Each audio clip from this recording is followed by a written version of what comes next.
All right, it's 10 o'clock. Hello and welcome, everyone. We're really excited to be presenting this to you. My name is Patricia Bantini. I'm the Education Committee Chair for the SCMR. And my background lies in cardiology and cardiovascular imaging for research and clinical purposes. But basically, as a clinician, I can tell you that I found that MRI physics was one of our more challenging aspects to learn in learning CMR.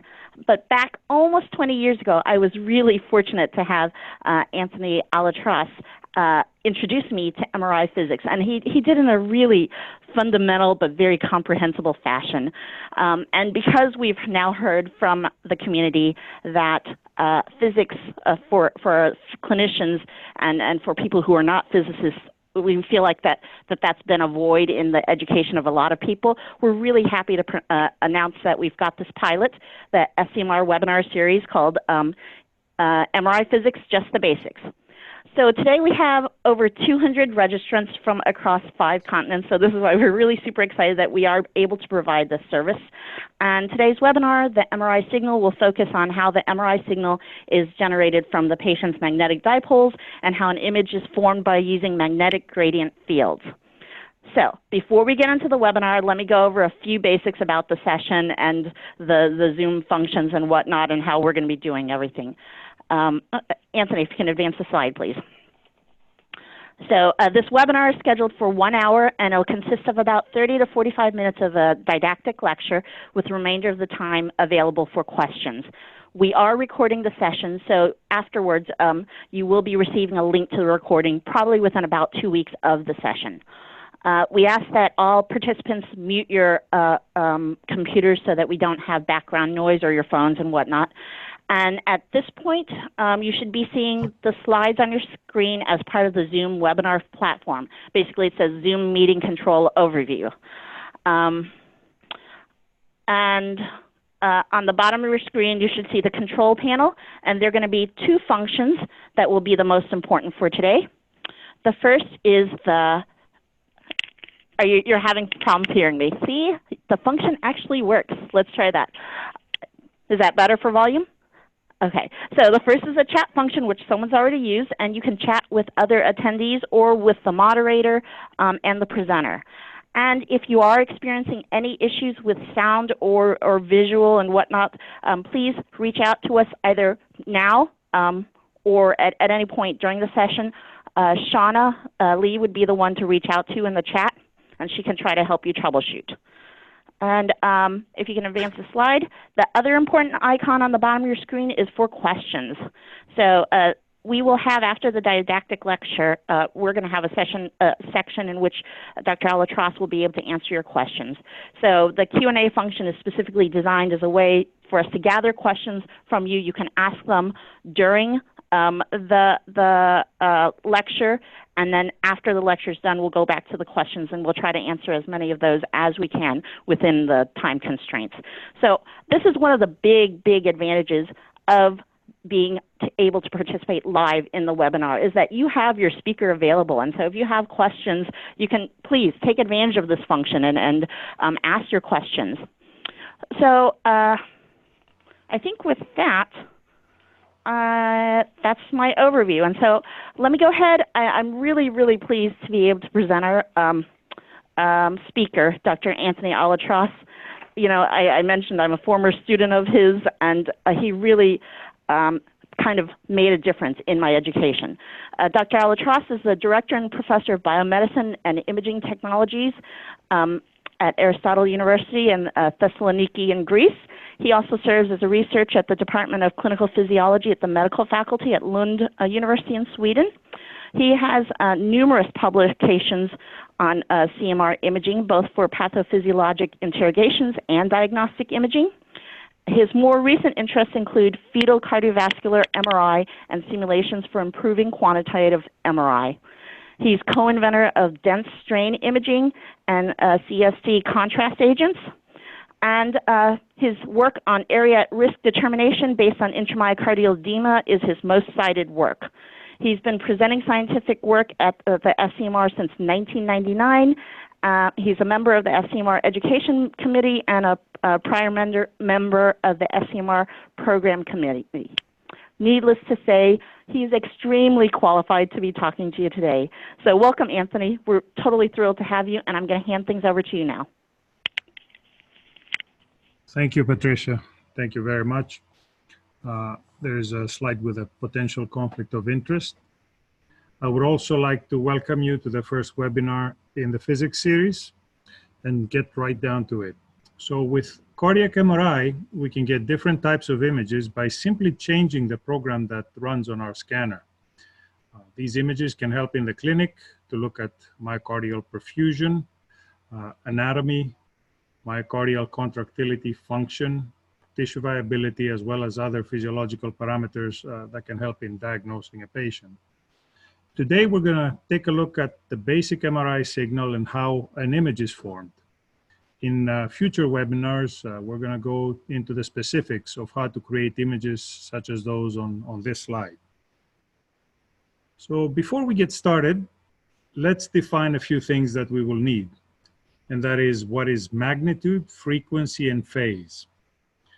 At the top left in the blue frame, you see a yellow rotating vector that has a length of 1.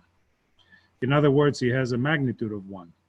The vector is spinning, completing 1 full rotation every second. In other words, it has a rotational speed of 1 cycle per second, or otherwise, it has a frequency of 1 hertz. Frequency measures how fast it rotates. To the right, you see how its projection on the horizontal axis looks. It's a cosine that swings from -1 to 1 because the magnitude is 1. The vertical axis projection is a sine, but we don't show it here. At the top right red frame, you see a vector that spins with the same speed, that is the same frequency, but it has a magnitude of 0.5, half of that, of the blue box. In the bottom left white frame, you see a vector that spins at half the frequency as the one in the blue box and has the same magnitude, the same length. Okay? And last, in the bottom right white frame, you see 2 photographs that were taken out of the white spinning box. One is taken at the point where the vector has been able to complete an 80-degree rotation, so the angle here is 80 degrees, and the other one where it has completed a 360-degree rotation. In this case, we say that these vectors have a phase of 80 degrees or a phase in the bottom of 360 degrees. So to put it all together, magnitude is the length of the vector, frequency is the rotational speed, and phase is angle. It's another word for angle. Most of the MRI signal originates from the water that is inside our tissues. The hydrogen atoms of the water have 1 electron that rotates around the nucleus. This nucleus is made out of 1 positively charged proton that spins about its axis. And this spinning proton is the source of the nuclear magnetic resonance signal, of the NMR signal. Because the proton is charged, and because it is spinning, it behaves as a small spinning magnet that you see here on the right. It has a north pole and a south pole, and it spins about its axis.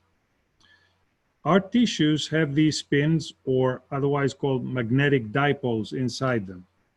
We will see how we can generate a signal from these spins and how this signal can be localized in space so that we can create images.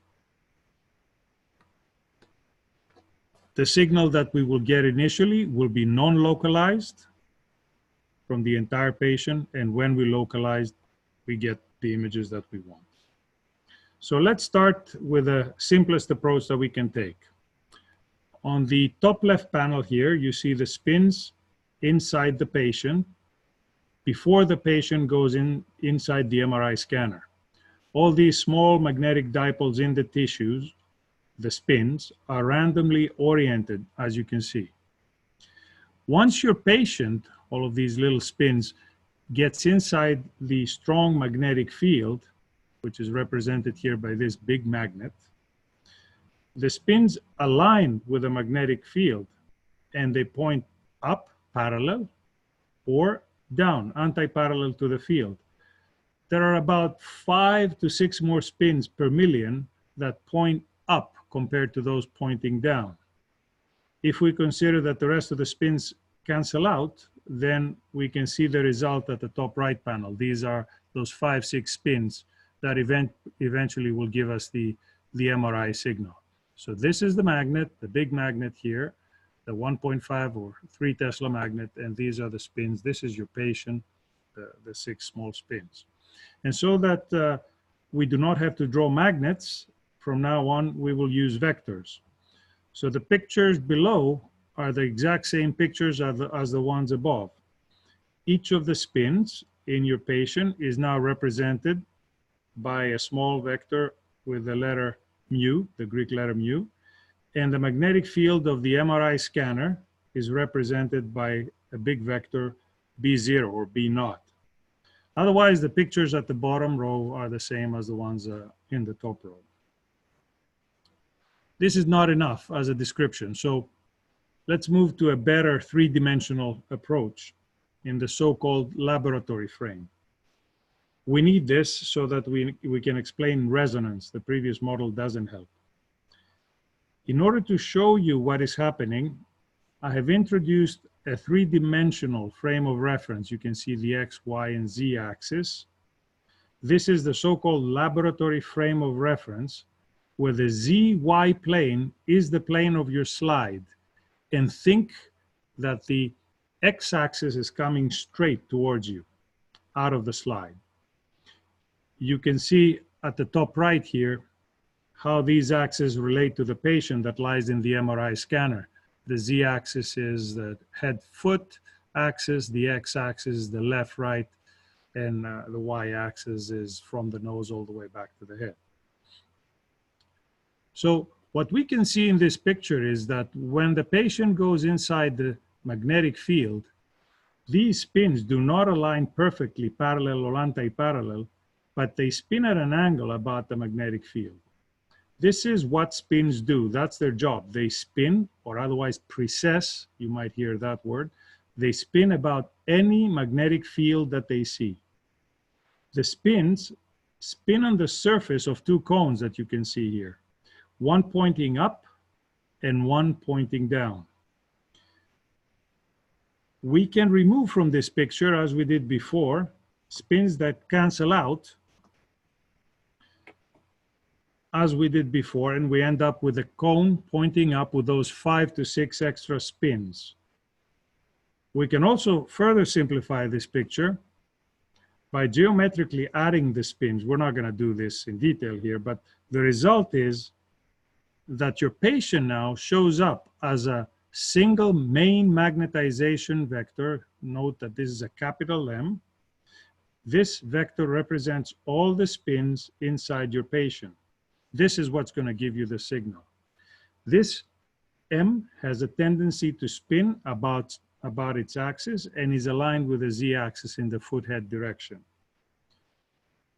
The spins spin inside the magnetic field at the so-called Larmor frequency that's given by this equation. Don't let it frighten you. The frequency of precession, F0, depends on how strong the magnetic field is. And for a magnetic field of 1.5 Tesla, this frequency of spinning, this frequency of precession, is 64 million cycles per second. It's 64 megahertz. Okay? Until now, we have put the patient inside the MRI scanner, but we haven't done anything else. There is no signal yet. So let's go into getting a signal. So to get a signal from the patient, we need to excite the spins. We need to perturb the system. For that, we use a very small magnetic field. It's a secondary magnetic field called B1, which is not static, it's moving around. It's spinning at the same frequency as the main magnetization vector M. The frequency of spinning of this B1 is equal to the Larmor frequency. This is down here. That is, we place the B1 on resonance with the spins. We make this B1 spin on the XY plane, and we can choose exactly how fast it will spin. And we choose 64 megahertz for a 1.5 Tesla magnet. This B1 is the so-called radio frequency pulse, the RF pulse. So when this spinning B1 is introduced, the magnetization vector M has to now spin not only about the B naught, but also about B1. This is a complex motion, and it's seen in the middle panel. When the magnetization vector reaches the XY plane all the way down on the floor, also called the transverse plane, we stop the B1 field, we stop the RF pulse, and the magnetization M spins in front of the receiver coils. You can see the receiver coils here that we place on top of the patient's body. The spinning magnetization induces a voltage on the coil as a result of Faraday's law of induction. This is the so-called free induction decay signal, or the FID, and this is the magnetic resonance signal that we get from our patient. A different vantage point is seen in the bottom panels. Here we sit on the B1 and spin around with it on the XY plane at the speed of 64 megahertz, 64 million cycles per second. In this case, and it doesn't play. Just a second, let's try it one more time. In this case, we see the spinning of the magnetization vector about the B1 only. We don't see the spinning about B naught. And it's a cleaner, easier image to understand. But that's all about that. This is in the rotating frame of reference. On the next slide, we see this free induction decay signal as if we're sitting at the top of the Z-axis looking down on the XY plane.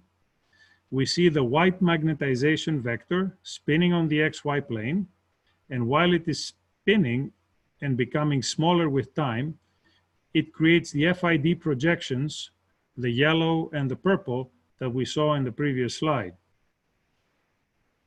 At the bottom right, you see our very first pulse sequence. This is the so-called one pulse experiment. It consists of the B1 pulse, the RF pulse that lasts about 1,000th of a second.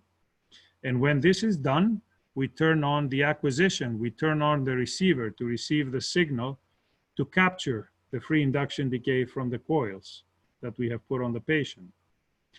And when the FID dies out at this point, then there is no reason to keep the receiver on again, and we just turn it off and finish our experiment. This diagram is the simplest pulse sequence available to us, but it does not produce images as is. It only produces a signal that is not localized in space. Let's see how we can get an image.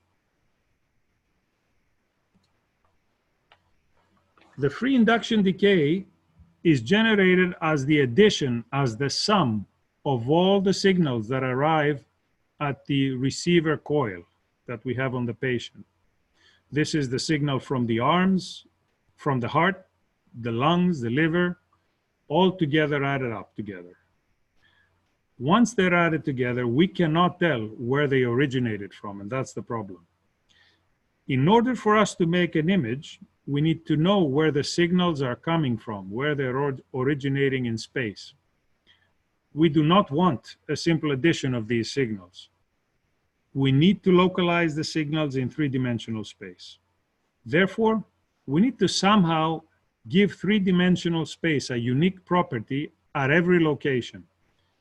We will then exploit this unique property to localize the signals. And for MRI, this unique property is the frequency that the magnetization vector spins. So we will use the Larmor equation, and forget about the equation that you're looking at down here. It's not important.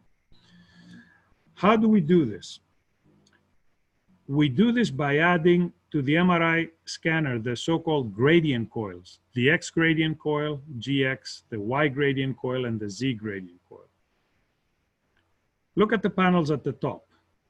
When the X gradient is on, then the spins no longer all spin at 64 megahertz. The spins on the patient's right hand, right here, spin faster. The spins on the left hand spin slower, and the spins in between spin at intermediate frequencies. When the Y gradient is on in the middle, then the spins at the tip of the nose, right here, spin faster than the spins at the back of the head, right here. And last, when the Z gradient is on, the spins at the top of the head, right here, spin faster than the spins at the patient's feet, which is down here. In other words, we fully control how fast the spins will spin anywhere inside the patient. Now we can go ahead and make an image. So we have 3 dimensions in 3D space. So we will need 3 separate processes that will be used to localize spins in space. The first process that we will use is called slice selection. And the idea is that we want only the magnetization of a particular location, a particular cut, a particular slice, to leave the z-axis and come down onto the xy plane to give signal. For example, the magnetization that corresponds to an axial view of the heart. Only that magnetization should come down on the xy plane and provide a signal to our coil, to a receiver coil. How do we do this? While the RF pulse is on, while the B1 pulse is on and excites the spins, we turn on at the same time the Z gradient. What does this do? The Z gradient changes the spinning frequencies of the spins in the direction head-feet and creates a range of frequencies that you see here on the right. In this example, from 64,000,400 hertz down to 63,999,600 hertz. If we choose to transmit to the entire patient a B1, an RF pulse at, for example, 64,000,300, the entire patient will receive this pulse, but only the magnetization that is on resonance with the B1 will respond and come down on the XY plane and create a signal that will reach the receiver. So we will get a signal only from the slice at Z equals 3 here. All the rest of the spins will not contribute to the receiver signal. This way, we have localized our signal along the Z-axis, that is in the head-feet direction. So 1 out of 3 is done. The second process that we will use is the frequency encoding. This will help us localize in the left-right direction, that is along the x-axis.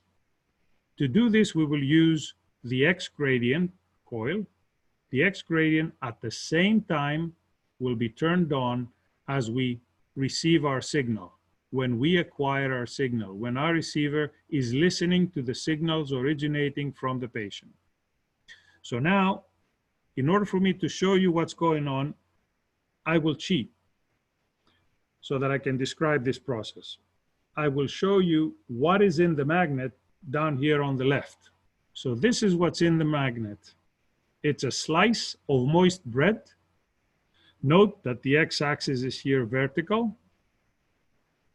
Remember that we do not have this as an image on our scanner yet. This is the image we're trying to get, but we need to have it so that I can show you how this works. When we turn on the X gradient, the spins will spin at different frequencies while we're receiving the signal, depending on which row they are, because each row is at a different location along the x-axis here. The black spins, for example, at x equals 3, right here, line A, will spin at 300 hertz. There are 4 of them, 1, 2, 3, 4. So we will get a black sinusoid coming out from them at 300 hertz with a magnitude of 4. The purple spins at x equals 4, right here, will spin at 400 hertz, higher frequency. There are 5 of them. So we will also simultaneously get a purple waveform coming to our coil, to a receiver coil, at 400 hertz, but now with a magnitude with an amplitude of 5. The green spins at x equals 5, this row right here, will spin at 500 hertz. There are 1, 2, 3, 4, 5, 6 of them. So we also get a green sinusoid at 500 hertz with a, and there are 6 of these spins. The magnitude is 6. Similarly, for the blue and the brown spins at x equals 6 and 7. All these 5 sinusoids that you see here on the right, all of them together will reach our receiver coil antennas, the ones that we place on top of the patient, at the same time, and will be added together by the receiver coil.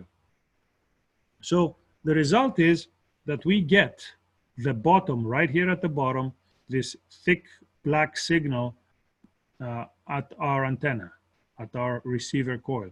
This is what we get. We don't get these individual signals one by one. We get the sum of them.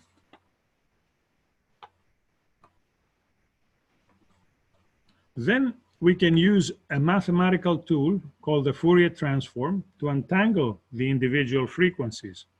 Basically, the Fourier transform takes the black received signal and outputs what frequencies it contains, as well as the magnitude at each frequency. In our case, it will say that there is a 300 hertz frequency corresponding to 4 black spins. At 400 hertz, there are 5 purple spins. At 500 hertz, there are 6 green spins, and so on. The correspondence of these frequencies, 300, 400, 500, and so on hertz, and location on the patient's body is known to us because it is us who turned on the X gradient. We know what we're doing. So we can substitute frequencies in hertz with position inside the patient in centimeters in the left-right direction. So what do we have? We can tell how many spins are within each row of the slice of bread.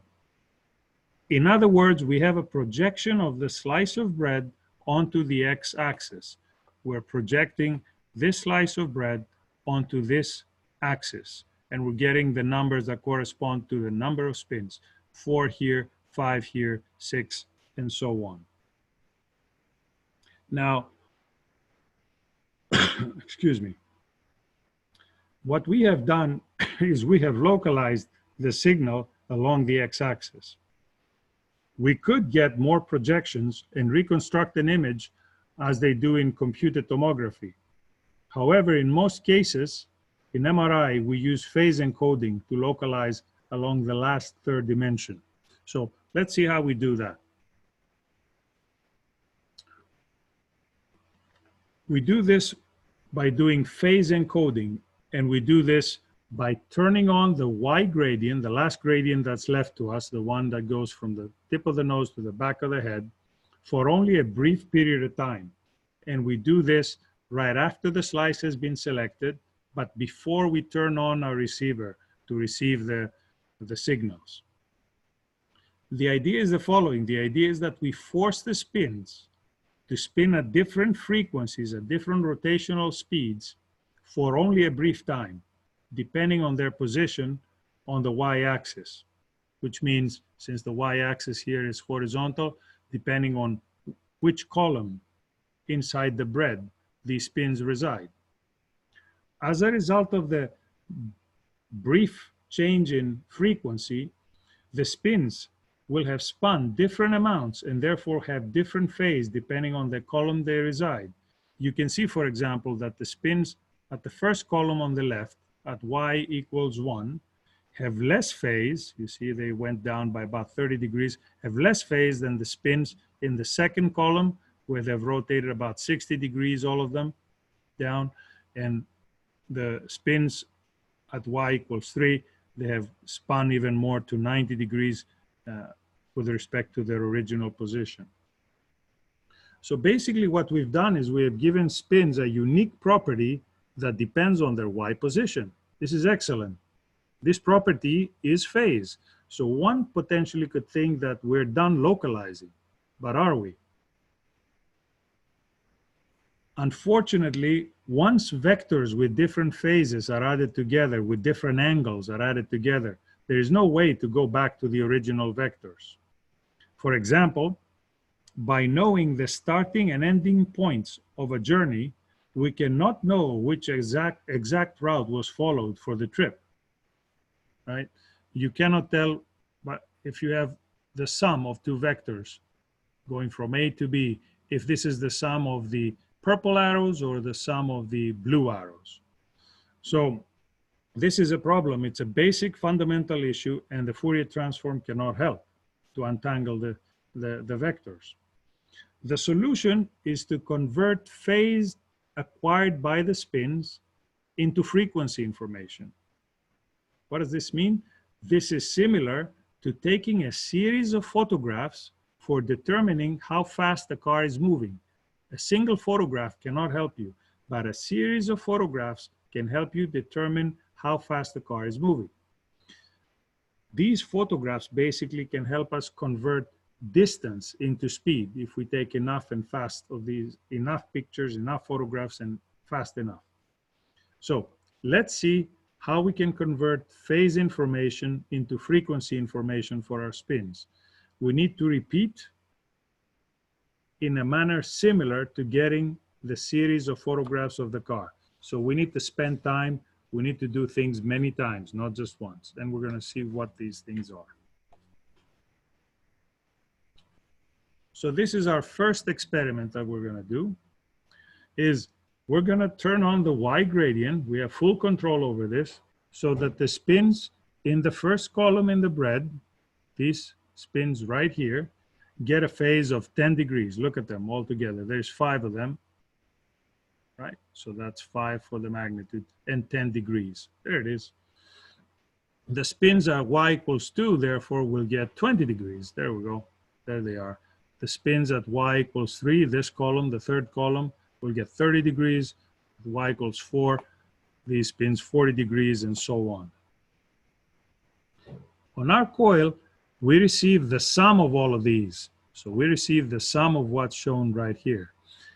And this is the black vector down here at the very bottom.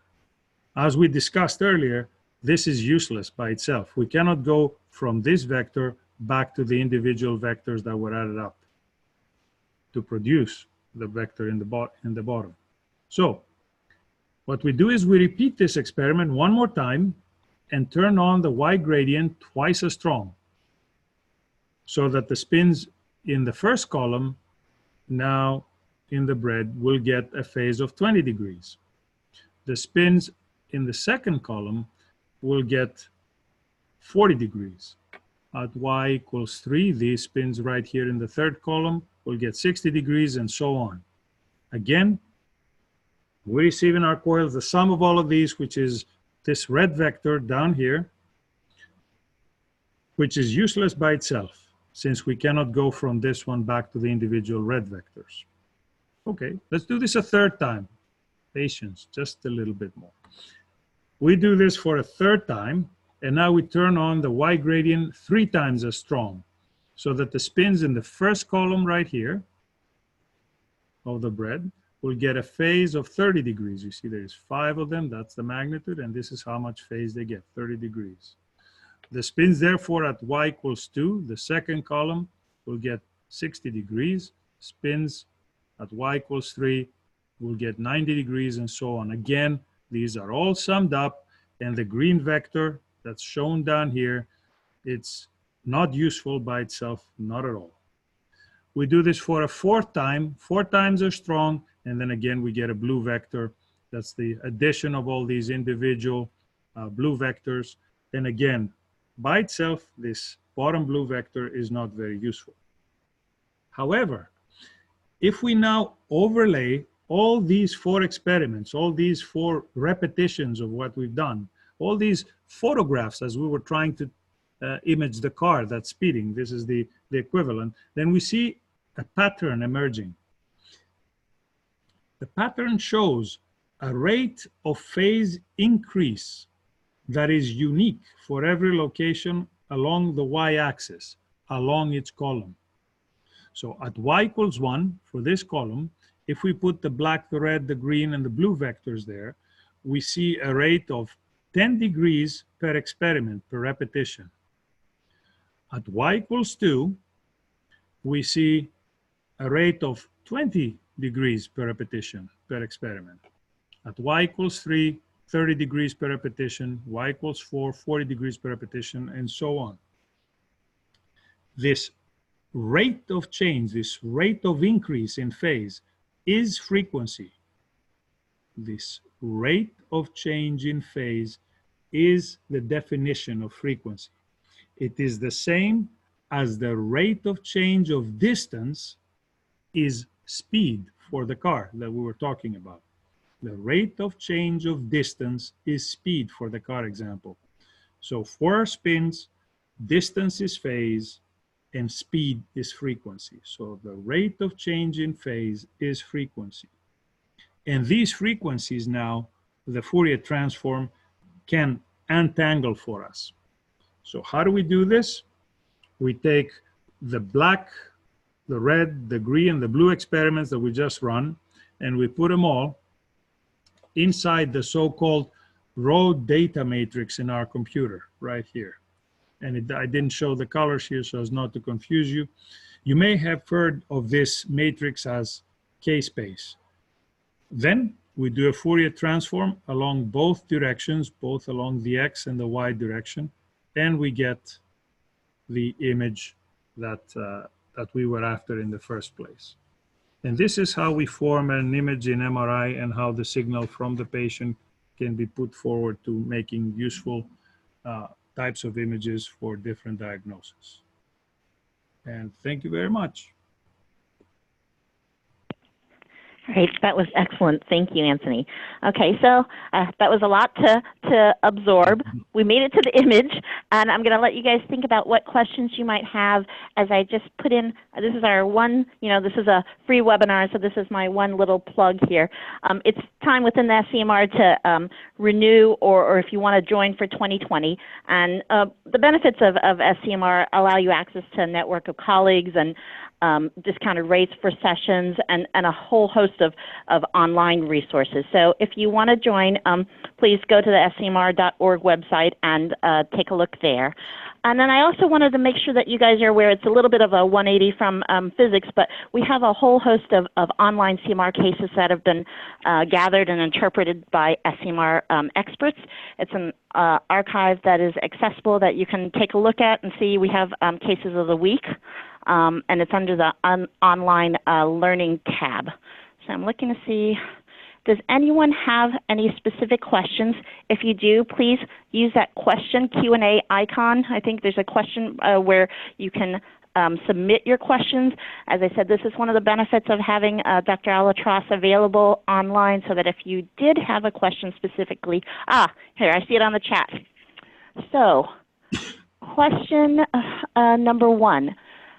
Could you extend the analogy to 3D acquired images? Yes. So if you wanted to do a volume, if you wanted to excite the entire volume of the heart and do 3D imaging, then you would have to do phase encoding in 2 directions. So that would be the case, and it would take longer to run as an experiment, but it can be done. That's correct. Okay, and here's another question. How does the phase and frequency affect resolution and field of view? Now that's a little more difficult. So it's hard for me to say without using an equation for this and without going into what is the bandwidth and how we sample the signals. But they're all related. The question is very, very down to the point. And I would not call it resolution. I would call it between the field of view and the pixel size. And also what comes into it is the speed at which we sample the data, because the signal is coming to the antenna as an analog signal, similar to those that used to be on the old vinyl discs, the vinyl, the LPs for music. And then we have to digitize it so that it becomes something that we can store in the computer. So it becomes something more similar to a CD. So the speed at which we're doing that also kicks into this question. But I think that's a whole other presentation here.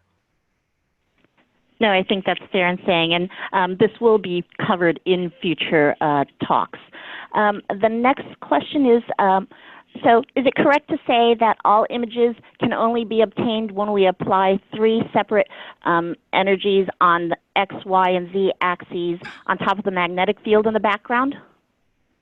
We need to use, not energy, I would say 3 different gradients. We need to localize the signal somehow in 3 directions. So you will have to use your X, Y, and Z gradient coils to do this. That is correct. Okay, do we have any other questions? And maybe some of these questions, it takes a little bit of background thinking, you know, to pondering and absorption. And so some of your questions can't come later. We are actually fortunate, you know, I think we're going to wrap up on the questions, but we're fortunate that Dr. Aletras actually has also signed up to be giving our next talk, which will be in a month's time. So keep an eye out for the emails and the posts. The next talk, I believe, he will be covering relaxation and echoes. So he'll be just getting into the early parts of T1, T2, T2 star. And so I think someone's asking about these webinar postings being recorded. Yes, they are going to be recorded, and they're going to be sent in an email link within the next 2 weeks. And actually, sorry, see one more question I'm going to throw at you, Anthony, since we're on the topic. When you're filling the K space, I understand that each row represents one line of KY acquired at a certain gradient strength in the Y direction. My question is, what is happening when you're moving horizontally along one row in the KX direction? You're simply sampling the FID over time, right? I don't quite understand how that is encoding the KX. It's not just the FID, that's the thing. And usually it's not the FID, it's an echo, but we haven't talked about echoes. But let's generalize. It's not just the signal as it was before. It's the signal with the X gradient that's playing at the same time as you're acquiring it. So as you listen to the signal, there is a gradient that's playing along with the listening. So the frequencies are modified as you're listening to the signal. And that's what's causing the, that's what gives you the ability to tell what's happening along the x-axis. Another way of thinking about it is as you sample points, as you digitize points on the signal, as your signal is being acquired, a different amount of gradient would have been felt.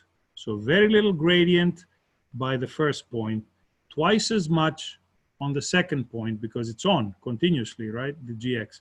3 times as much on the third point and so on. So it is an increasing gradient in a similar manner that it is on the y-axis. It's just a little bit more hidden. And if you come up with questions that can be answered on the next webinar, from this lecture, that's okay too. Okay, and we have one asking, field of view divided by matrix gives you pixels, and with thickness gives you a voxel. Can you think of a voxel as a small radio in which the X and Y gradients provide localization and the signal strength? Can you think again? Can you think of a voxel as a small radio in which the X and Y gradients provide the localization and the signal strength? Yeah, you could. You could. Yeah, the X and Y gradients provide that particular voxel, a particular voice, excuse me, a particular voice, a particular property in these two directions, the z has been taken care of by the slice select gradient, right? But the other two, that's a good way to think about it. Yeah. Okay, and I think this is one last question is, do you have any recommended reading material for people starting out in the basics? Papers that have been put out, books, anything that you'd endorse?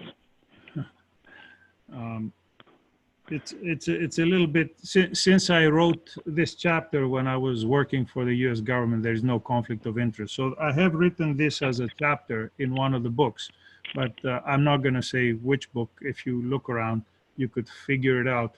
I would not look into papers for this description, because the papers are either have too much math or too little explanation and make things confusing in both directions. So look for a good book that's geared towards clinicians and has a good basic MR section. Don't go for a physics book or something too simplistic. I mean, there is also small pamphlets that are being that are given by manufacturers, by scanner manufacturers. I would not go there. Find a good book that's for clinicians.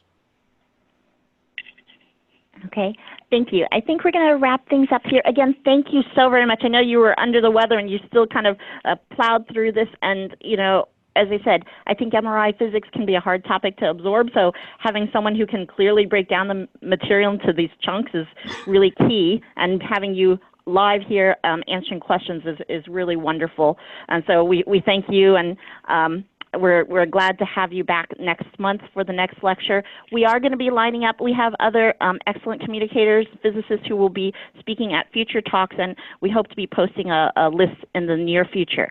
To our attendees, we definitely want your feedback, and please take the time to fill out that post-webinar survey so you can let us know how can we best tailor these webinars. You know, was it too much information in a short period of time? You know, how's the length? How's the time of that we're hosting the webinar? And definitely, if you enjoyed today's webinar, I mean, it was so awesome, right? Please spread the word to your colleagues. So thank you, everyone. Have a great day. Thank you.